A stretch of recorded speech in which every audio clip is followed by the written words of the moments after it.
What is up? It's me, Justin, and tonight, this afternoon, this morning, wherever it is you're watching this, I have the privilege of hosting Youth Night Live. Now, I decided to look at a couple different options that would give us some of the best suggested hobbies to try and embrace during quarantine. I want to share with you a handful. Suggestion number 1, make bread because I want to be like my grandmother. Or how about this one? Learn to make a candle because my goal in life is to be the crazy cat lady. Yeah, I promise, that was a good one. Here's a good one. Start scrapbooking because I'd love to remember all those awkward moments in elementary school. Those haircuts, so bad. How about learn to press flowers because everybody wants dead things stuck to paper. Maybe? I don't know. How about this one? Learn to make jam because the world does not have enough PB&J. Fun fact, I love eating peanut butter and jelly, but you need to mix the peanut butter with the jelly in advance and then delicious. Yeah, maybe I will try this one actually. How about this one? Learn to make origami because I just need another reason on paper why I stink at things. You know, because grades and it's on paper and you get the idea. Here's a good one. Get into drawing because I need to be reminded that my image of things is just bad. Like, ew, it's supposed to be a bear and it looks like a chihuahua. What about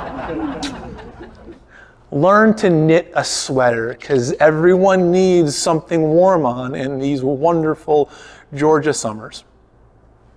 Really? Here's a good one. Learn how to quilt because I want to be like my crazy aunt. Aunt Louise, I'm sorry, you're not crazy. I really, really like you. Or how about learn to bead? I think that means bracelet making, which I did when I was in 5th grade on the side of the road and tried to sell them. People just gave me money to leave. No. What about this? Learn to go trail running because I need help putting one foot in front of the other while being surrounded by trees. Maybe I do. Don't judge me. Or my all-time favorite, how to stay entertained. Well, that's a good one because we can just continue watching our YouTube channel. Hey, we got a lot going on for you today, but here's what I need you to do. Sit back and watch Blue Cheese with a Z as he brings us today's game. Take a look. What's up, everybody? It's me, Blue Cheese with a Z, and today we have a game called Slip and Slide Dodgeball. If you can dodge a wrench, you can dodge a ball, but you still might fall.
the building isn't big enough. That next year, Motion 20, it's gonna happen, first of all. No building's gonna stop it.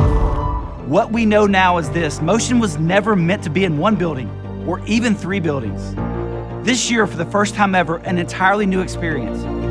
We're bringing Motion 2020 straight to you. Virtual, yet together.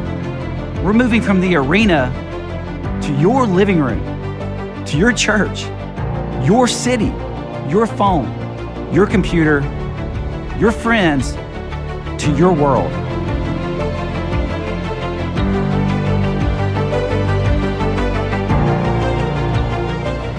One purpose, 3 days, all invited, all welcome, all belong, all together. A generation in motion.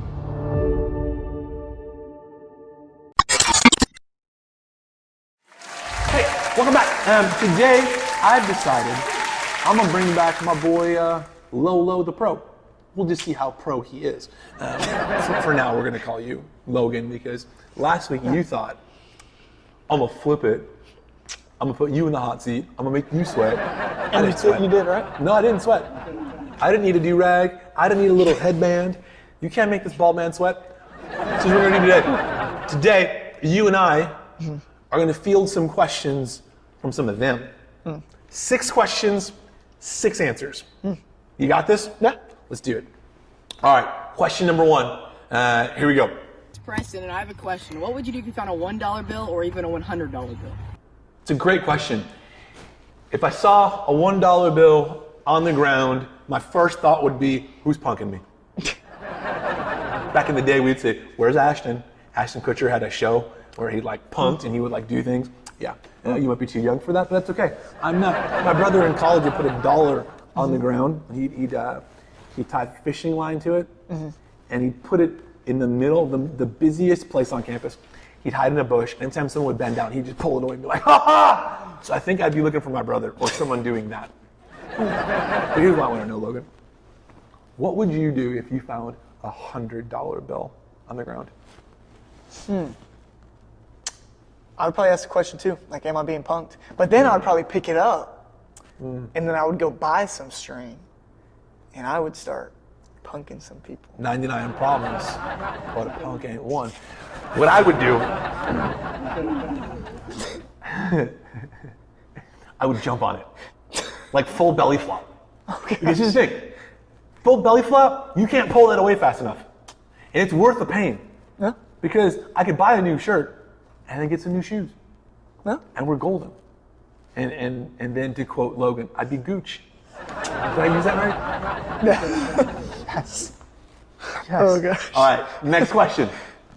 What's up, guys? It's Jaron, and I got another question for you. So, who is someone you know that shows integrity, and how do they show it? That's a great question. Who is someone in your life demonstrates integrity? You know what? Logan, I'm coming to you. Who is someone in your life that demonstrates integrity and how do they show it? Ooh, I think first person pops in my head, probably just my mom, you know. She... Way to go, Mom. But, you know, yeah, she like, if there was a $100 bill on the floor, she'd probably pick it up and be like, she'd probably be asking like everyone around, being like, is this yours? Is this yours? Is this yours? We just found... No, someone would probably be like, oh yeah, that's mine. And, you know, And she'd believe him. yeah, she'd believe him. So good. Have you ever seen her do anything like that, where she just demonstrates integrity? Yeah, most of the time it's like she'll ask me to do something and I will like forget, and then she'll just be like humble about it. She'll be like, it's okay, honey, just make sure you do it next time, you know, something like that. All right. That's good. You know, I think what's so important though is for us to back up a little bit and even to say like, what is integrity? And so I want to Google it and Good old goo. yeah, see what Webster says. Web and I, we're good buddies. Isn't it weird that sometimes we call it the web, the internet, but Webster is on the web? Webster. So integrity means this. It's doing what's right regardless of the outcome. It's choosing what's right no matter what. And I think what's really cool about integrity is you can demonstrate integrity in the small things and the big things. But oftentimes, demonstrating integrity in the small things leads to you being able to demonstrate in the big things. Yeah. Let's go to our next question. Hi, I'm Kate, and I have a question. What are some things that keep us from doing the right thing? It's a great question. What are some things that keep us from doing the right thing in life? Here's my thoughts. I got three. Okay. One, it's a gray area. We're like, I don't know. What is the right thing? Yeah. Like, is it to go this way or is it to go that way? Do I take the dollar bill or do I give it away? Like, I don't really know. Yeah. Other times, I think we know what the right thing is, but we're also incredibly aware that the cost is high. And if I do that, I'm going to lose friends. Yeah. And we aren't able to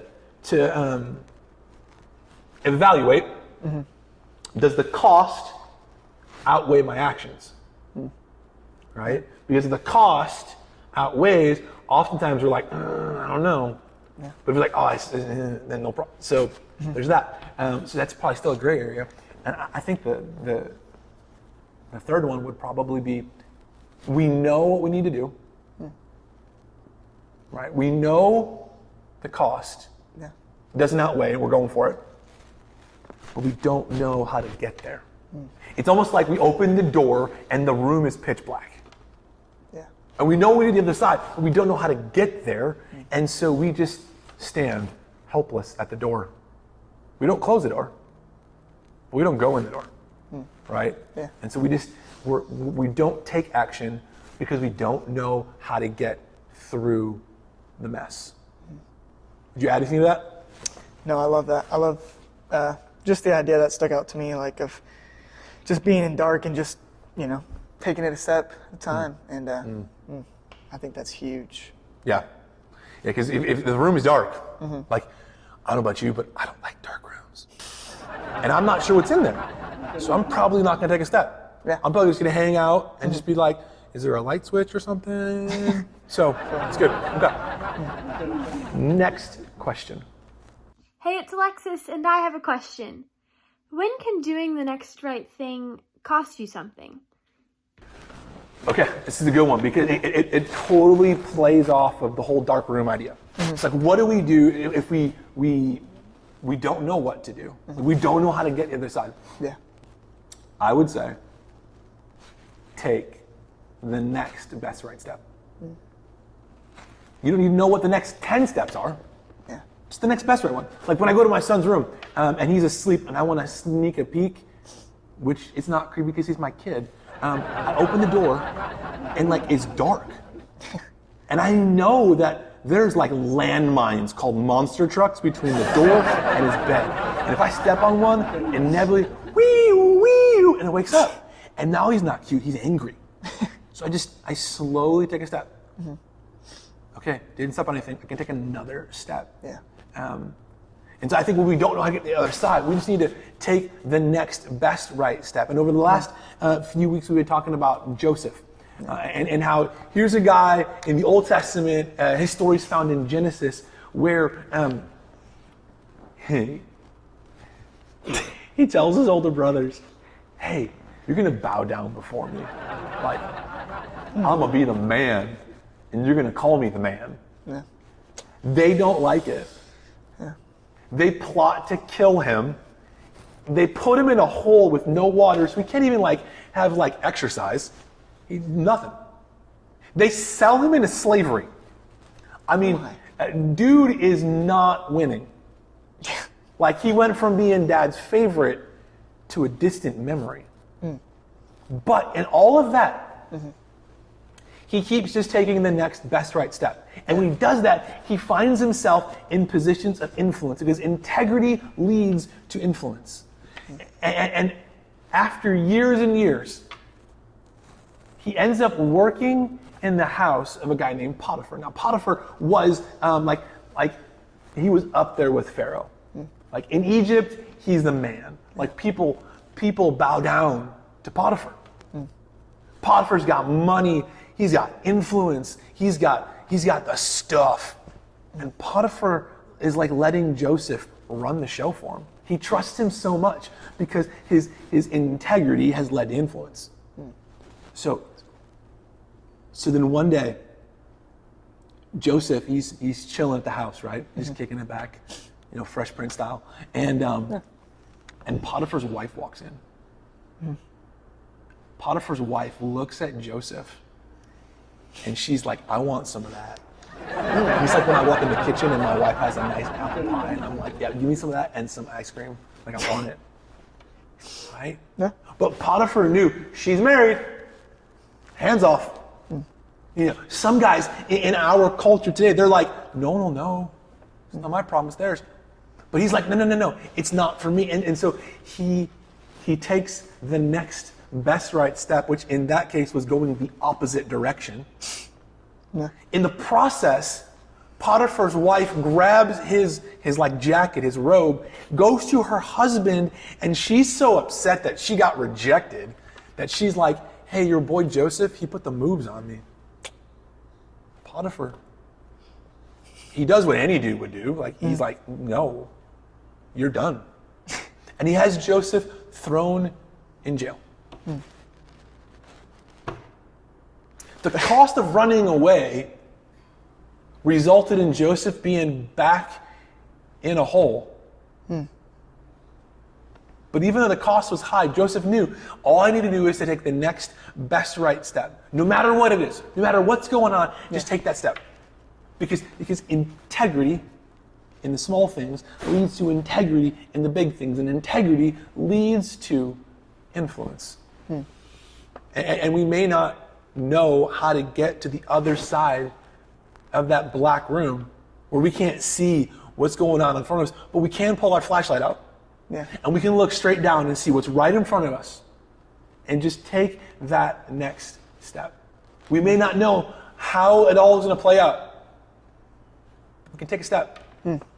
So, yeah, that's what I think. I like that. It's like a Okay. tongue twister. It That's is. next right step. Say that 5 times fast. That's the right step. Yeah, you got it, dude. Next question.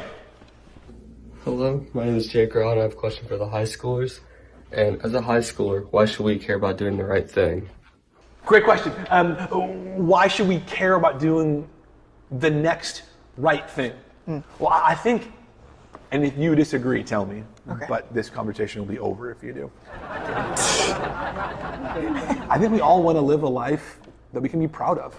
Yeah, for sure. No one wakes up like, man, today I want to ruin things. Like, no one does that, right? No one's like, man, today I want to wreck my car. Like, nobody does that. Man, today I want to do some bad stuff and have everybody hate me. Like, nobody does that.